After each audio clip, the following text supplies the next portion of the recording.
Əski zamanlardan belə bir deyim var idi ki, böyük cərrah, böyük kəsik.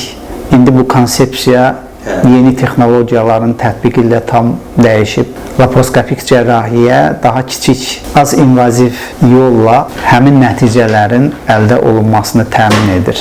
Məncə, müsbət nəticə, xəstənin sağalması, onun məmnunluğu heç də kəsiyin ölçüsü ilə təmin olunmur.